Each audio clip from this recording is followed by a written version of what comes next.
monopoly position. Only today, the Congress in the US has, or yesterday, grilled all the top guys, Bezos and all the rest of them, and they were unable to deny that they actually not only used their position to make huge amounts of money. As we know, Jeff Bezos made $13 billion in one day when the price of Amazon shares went up, but they also tried to destroy any other competition involved in these areas. We need a socialist economy, democratically run and coordinated. I think the COVID pandemic has demonstrated that, above all, that we cannot go on with an economy as it's been organized now through big capitalist combines who are only interested in making profit, not in the interests of the population, not only in their jobs, but also in their health. If we don't do something in that direction, then inevitably the next pandemic will produce a similar result. And I think I'll finish on this, Chair. If there's one thing that would, I think, unite most people, even those people who don't consider them Labour supporters, is the need for a public health system that's fully funded and public services that meet the needs of the people. And it has tremendous support now, even amongst people who in the past may consider private sector healthcare and other things as being better than the public healthcare. There's very few people who are going to be able to argue that after what has happened under the COVID. We must reset the economy, and we have an opportunity, I think, in the Labour movement to argue that case coming out of this pandemic. Wonderful. Michael, thank you so much for talking us through that. I've been keeping an eye on the questions while you were talking, and we've got a number of very interesting questions which I'll aim to set up as quickly as possible. The first question that I've noted is Diane Langford. Now I'm just going to see if I can unmute Diane. There we go. So Diane, you're unmuted now, I think. So would you like to ask your question on the relevance of MMT, modern monetary theory, for the current situation? Hang on. No, you're still not. I have to unmute myself. Sorry, Dan. I had you on mute, obviously. Inevitably. Could you start your question again? Okay. Can you hear me now? I can hear you. I think everyone can. Yeah. Great. I've been watching some webinars by Chris Williamson, who's been very critical of John McDonnell and co for always talking about that they're going to cost everything, for example, in the Labour manifesto, which goes along with this whole kind of theory of scarcity, or myth of scarcity, I should say. And I was just wondering if you can kind of expand on that a bit, because I was quite interested in what Chris Williamson had to say on this, and I think it's something that, you know, we need to get behind him about. Cheers. Michael, so how do you respond to the arguments coming from people like Stephanie Kelton and others in the modern monetary theory school about the myth of scarcity? Taxpayers' money doesn't pay for things. The state can. Myth of austerity. Yeah. The myth of austerity. Yeah. Well, Diane, actually, I debated with Chris about a month or so ago on this issue, and you can actually watch the debate on my YouTube site, Michael Robertson. Okay, I'd like to see that. Yeah. So that will give you an opportunity to hear the arguments a bit fuller. And also on my blog, which is thenextrecession.wordpress.com, I have written several posts on modern monetary theory, and all sorts of other questions have arisen out of that. But so there's lots to be said on this. I've also reviewed this book by Stephanie Kelton, which is one of the leading MMT economists in America, called The Deficit Myth. I recently reviewed that on my blog, so you can see what I think about that. But I'll just make a couple of points, as we haven't got a lot of time to go into it in big detail. There is no reason why the government cannot spend money to try and help people to get out of this crisis, and we don't need to have a balanced budget to do that.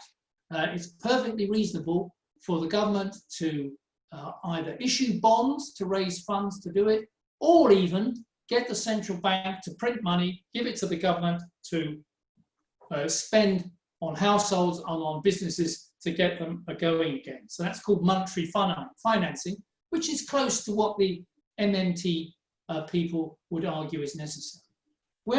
And that is absolutely right to do that now. But where I disagree with MMT is that they say we can do this permanently. We can just print money always, and the government can run deficits always until we get full employment. And then there could be a problem with inflation, they say, and then we'd have to tax people at that point and stop printing money. My arguments are twofold on this. First of all, printing money doesn't produce things. People have to work, businesses have to produce, something has to be produced in line with the money. If we don't get production, if we don't get new technology, new productivity taken forward, what happens is you've got lots of money and no production, so you'll end up with inflation, which is what MMT people agree. But what they don't tell us is, how do we get the production to go up? They just think if we print money, we can get people into work and so on. It's a short-term measure, which I've got no objection to, but it doesn't solve the long-term problem, is that capitalism still controls production. They can still control our jobs. They still control investment. MMT says nothing about taking away from capitalism.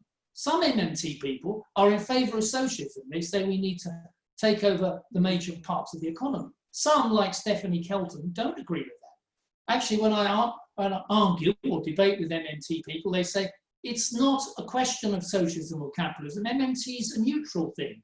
It's just a technique for getting us to full employment and recovery. My reply: the world isn't just neutral. If capitalism controls investment and employment and continues to do so, MMT cannot change that. It can only be a short measure to help us out. We need to change the structure of production itself so that we control investment and employment. So that's my short answer to the question. There's a lot more to be said, and you can read it on my blog or on the posts I've got there. Much appreciated, thanks. Thanks so much, Diane, for that question. Second question is from Candy. Candy, you wanted to ask a question, I think, about the relationship between epidemics and the modern food economy. There we go. Okay, yeah. Well, Michael, really interesting. But can we go back to the beginning of your presentation, which was absolutely to do with zoonotic diseases, which I'm part of the Labour Animal Rights Group, and this is very pertinent to us, and anybody that knows me knows that I push the vegan plant-based message. And this is because if we didn't do those things, wherever they happen, these wet markets, or even in England, we have avian flu, and we've had swine flu, we've had SARS come over. If we made an example of ourselves or walked the walk and just left animals out of the equation, they wouldn't have this awful breeding of these zoonotic diseases, which have now desecrated the economy and shown up how bad things are run. So maybe we can push that a bit. What else have I got to say? Yeah, just that there's a demand for animal-based products. So take away the demand, you take away the supply, and the supply is where the diseases start. So how would you transfer that to a message about the economy? Well, it's a very big question you raised, Candy, as you know, and it's difficult it's a bit similar to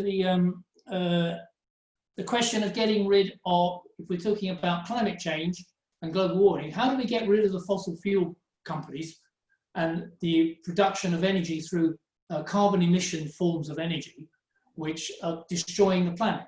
How do we get rid of industrial farming aimed at producing animal protein at dramatic levels for us to eat or overeat in the case of various countries, which are also opening us up to the dangers of these pathogens? And the answer is it's not straightforward, is it? We have to find a way in which we can make that transfer. Now, people will argue, well, you need protein. Well, as you know, the answer to that is yes, we need protein, but it doesn't have to be animal-based protein.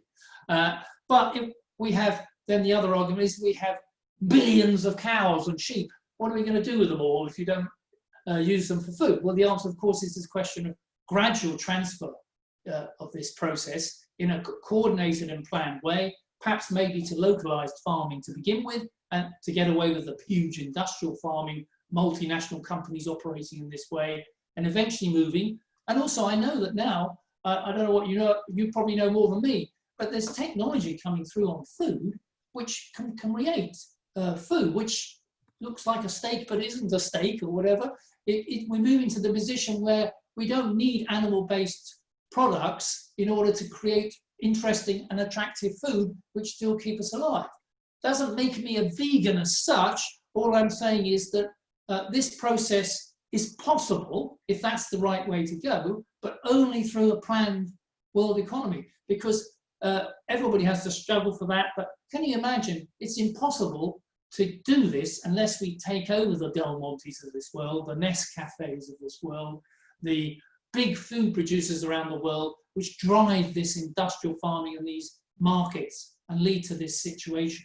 And if it means at the end of the day, it's right to get rid of all animal products for consumption by human beings, then that's a process that can only be done over a time. But I'm no expert on this. All I would say is that we can't really change the world better for making people healthier, less obese, because that's a big issue, isn't it? And it's partly due not just to animal products, but to too much sugar, which is driven into us by consumption and so on. As you say, there's a demand for animal-based products. Let's end the demand for animal-based products. Let's end the demand for all these sugar products, because that's also a very important question for health. Food degradation is a product of capitalism for the last 200 years, and it gets worse when we move into this 21st century. So it's a process of, again, it's not simply solved, but it's a question of controlling the big operations for the interests of social need and planning rather than for profit.